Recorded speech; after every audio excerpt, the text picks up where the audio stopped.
Hello friends, বকুলের lifestyle চ্যানেলে সকলকে স্বাগত জানাই। তো প্রত্যেক দিনের মতো সকাল সকাল আজকেও আপনাদের কাছে চলে এসেছি। সকালে বানাবো টিফিন। তো টিফিনের জন্য এখানে বসিয়ে দিয়েছি কাবলি ছোলা আর ডিমের কারি করব। ডিমগুলো জলে দিয়ে রেখেছি ফ্রিজ থেকে বের করে, তারপর এদিকে চাল ডাল সব কিছু বের করে রেখেছি। ভাতের জলও বসিয়ে দিয়েছি। আর আজকে হচ্ছে শনিবার। তো শনিবার আজকে যেহেতু নিরামিষ নয়, কাল থেকে আবার নিরামিষ শুরু হয়ে যাবে। রবিবার যেহেতু সোমবার দিন মেয়ে উপোস করে, তো মাছ মাংস ডিম কাল থেকে বন্ধ এবং জন্মাষ্টমী পর্যন্ত। এদিকে দেখুন সয়াবিন কয়েকটা ভিজিয়ে রেখেছি, আজকে এরই সবজি করব। তো ডিমগুলো সেদ্ধ করে নেওয়ার পর যেমন করে সেদ্ধ করি, একটা ডিমের আমার কুসুম বার হবেই। তো আজকে ভাবলাম যে আর মশলা বাটতে পারবো না, কোনো রকম ঘষে ঘাসে রান্না করব। তো এই যে গ্রেডারের সাহায্যে একটা পেঁয়াজ গ্রেড করে নিয়েছি আর একটা টমেটো গ্রেড করে নিয়েছি, এগুলোকে দিয়ে আজকে রান্না করে দেবো। যেহেতু কষা হবে, ডিমের ঝোল হবে না, তো বেশি মশলার প্রয়োজন হবে না। তো সেই মতো কড়াইয়ে গরম মশলা দিয়ে ফোড়ন দিয়ে আর পেঁয়াজটাকে ভেজে নিচ্ছি। তো আজকে শনিবার, তো অনেকে শনিবারে নিরামিষ খায়, কিন্তু আমাদের শনিবারে সাধারণত নিরামিষটা হয় না। আর রবিবারও হয় না, যেহেতু মেয়ে 16 সোমবার করবো বলেছে, তার জন্য রবিবার ও নিরামিষ খেয়ে থাকে আর সোমবারটাও পুরোটাই উপোস। তো তার জন্য আজকেই ভাবলাম যে একটুখানি ডিমটা করে দিই, দুদিন থেকে আবার নিরামিষ হবে। যদিও ও তো খাবে না, আমাদের তিনজনের, আর 4টে সেদ্ধ করে রাখি, মেয়ে বড় ছোটো দুটো খায়। তো এই যে পেঁয়াজ বাটাটা দিয়ে দিলাম, পেঁয়াজটা ভেজে নেওয়ার পর যদি কারো ঝামেলা লাগে, মশলা বাটতে আপনাদের অসুবিধা হয়, এইভাবে ডিম কষাটা করে দেখবেন, ভালো লাগে কিন্তু খেতে। মাঝে মাঝে বাটাবাটির ঝামেলা চালায়, এই মশলাটা দিয়ে ভালো লাগে। পেঁয়াজটাকে বেশ ভালো করে গ্রেড করে নিয়েছিলাম গ্রেডারের সাহায্যে, আর একটা ছোট্ট মতো পেঁয়াজ কেটে দিয়েছিলাম। তারপর একটা টমেটোকেও ভালো করে ঘষে নিয়েছি, এই যে টমেটো বাটাটাকে দিয়ে দিলাম। আর তারপর গুঁড়ো মশলা কয়েকটা রেডি করে রেখেছি, সেগুলো জল দিয়ে গুলে নেব। তার মধ্যে থাকবে হলুদ, জিরে গুঁড়ো, ধনে গুঁড়ো, কাশ্মীরি লঙ্কার গুঁড়ো ইত্যাদি। আর একটা শুকনো লঙ্কা ফোড়ন দিয়েছিলাম, একটা কাঁচা লঙ্কা দিয়েছিলাম। আর তারপর ঝালটা নিজেদের পছন্দ অনুসারে দেবেন, স্বাদ অনুসারে আমি লবণটা দিয়ে দিলাম। যেহেতু নুন হলুদ দিয়েই ডিমটাকে ভেজেছিলাম, তো বুঝে শুনে লবণটাকে দিলাম। আর তারপর এখানে একটুখানি স্বাদের জন্য চিনি দেবো, একটু পরে দেবো চিনিটা। এই যে এবার মশলাগুলো যেগুলো বললাম সেগুলো রেডি করে নিচ্ছি। তো আজকে আর মশলা বাটতে ইচ্ছে করলো না, ভাবলাম যে আজকে একটুখানি মানে বিভিন্ন রকম মশলা দিয়ে বানিয়ে দিই ডিম কষাটা। এটাও মাঝে মধ্যে খেতে বেশ ভালো লাগে। আর এরকম কষা কষা আমার ছোটো মেয়েটি খেতে খুব ভালোবাসে।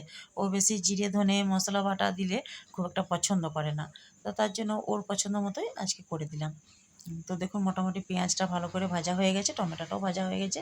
আর পেঁয়াজটা কিন্তু ভালো করে ভাজতে হবে, তা নাহলে কিন্তু একটা কাঁচা গন্ধ থাকে, গন্ধটা কিন্তু ভালো লাগবে না, কাঁচা কাঁচা গন্ধ লাগবে। তো সে মতো আমার ভাজা হয়ে গেছে। এবার দিয়ে দেবো যে মশলাটা আমি গুলে রেডি করে রেখেছি জল দিয়ে, সেই মশলাটা এবার আরেকবার ভালো করে কষিয়ে নেব। আর তারপর বাকি রান্নাগুলো করে নেব। মোটামুটি ডিম কষাটাই আপনাদের সঙ্গে শেয়ার করে দিলাম। আজকে ডিম কষা থাকবে, টমেটোর চাটনি, আর থাকবে আপনার সয়াবিন আলুর সবজি, ডাল আর ভাত, তার সঙ্গে লেবু একটা আছে কেটে দেবো।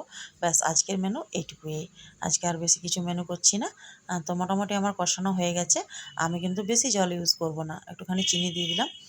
চিনিটা দিলে এটা স্বাদের ব্যালেন্সটা ভালো থাকে। নুন ঝাল মিষ্টিটা সামান্য পরিমাণ দিলাম, চাইলে আপনারা এটা স্কিপ করতে পারেন। আর এই এই ডিম কষাটা ভাতের থেকেও কিন্তু রুটিতে বেশি ভালো লাগে। আমার তো এটা রুটি দিয়ে বা পরোটা দিয়ে খেতে অপূর্ব লাগে। কিন্তু আপনারা একবার হলেও করে দেখতে পারেন, কোনো কিছু ঝামেলা ছাড়াই কিন্তু এই ডিম কষাটা হয়ে যায়। জলটা আমি একদম সামান্য ব্যবহার করব, যেহেতু এটা কষা করব। তো একটুখানি জল দিলাম। চাইলে এখানে ঘি দিয়ে দিতে পারেন, যেহেতু আমি গরম মশলা জলটার মধ্যে গুলে দিয়েছিলাম, তো আর ওপর থেকে কিছু মশলা টশলা দেবো না। ডিমগুলো দিয়ে দিলাম 3টে। ওই যে বাকিটা রয়েছে, ওর তো কুসুমটা বেরিয়ে গেছে, ও আবার ফুটলে আবার নষ্ট হয়ে যাবে, ওকে আমি উপর থেকে দিয়ে দেবো। তার ফলে এখন 3টাকে দিলাম, 3টে দিয়ে আর ভালো করে ফুটিয়ে নেব। তো মোটামুটি বেশি একটুখানি ফুটিয়ে নিলাম, ব্যাস এবার গ্যাসের ফ্লেমটাকে বন্ধ করে দিলাম। এবার নামিয়ে নেব একটা পাত্রে। এটা একদম শুকনো হবে, একদম শুকনো শুকনো ভাব হবে। ব্যাস এই যে ফাইনাল লুক ডিম কষার। তো কিনে হয়ে নিলে গেল কাকিমার অনেকদিন সঙ্গে পর। আবার যোগাযোগ ওই যে হয়। কাকুটাকে একবার দেখিয়েছিলাম বলে একটা ভিডিওতে, কিনে ও নিলে কাকুটা কাকিমার আবার সঙ্গে এসেছে। যোগাযোগ হয়। একাই থাকে বেচারা, ঘর ভাড়া নিয়ে এখনও কাজ করে। আমাদের বাড়িগুলো আমার শ্বশুরের আমলে করে গেছে, তার জন্য উনি আসেন, মায়ের সঙ্গে মাঝে মাঝে গল্প করেন। তো এলে ভালোই আর লাগে, এখানে রান্না আমরাও দুটো বান্না কে একটা করে? কথা বলি। তো কাকু তো জানে না যে আমি ভিডিও করছি, কাকুর ভিডিওটা আমি লুকিয়ে লুকিয়ে করছি। জল জানতে টল সব পারলে আছে? হয়তো মনে মনে ভাববে যে বৌমা আবার কি করছে। 3000 বৌমা টাকা বলে ঘর ডাকে। ভাড়ালেন? খুব ভদ্র কাকুটা। অনেকক্ষণ গল্প করি, বিভিন্ন রকম পরিবারেরও খবর নিয়ে থাকি, ওনার ছেলে মেয়েদের, কাকিমার সবার খবর আমরা নিয়ে থাকি। যেহেতু পরিচয় হয়ে গেছে, প্রায় দিনই একাই আসেন। থাকেন না আরো কেউ চা থাকে? খেতে দেওয়া হয়েছে, চা খাচ্ছেন উনি। যেহেতু আমাদের বাড়িতে প্রায় কাকিমাকে আসেন, তো এখানে নিয়ে আসতে মোটামুটি হয়, চা এলেই চা বিস্কুট কাকিমাকে খান। এখানে নিয়ে এই আসতে যে আমি হয়। একটুখানি গল্প করে নিলাম। বলে কাকিমাকে এখানে তো তারপর বাইরে বৃষ্টি পড়ছে, তো পালঙে এনে দিয়ে দিলাম আমাদের যে বাইরে মেলা ছিল সেই কাপড়গুলো।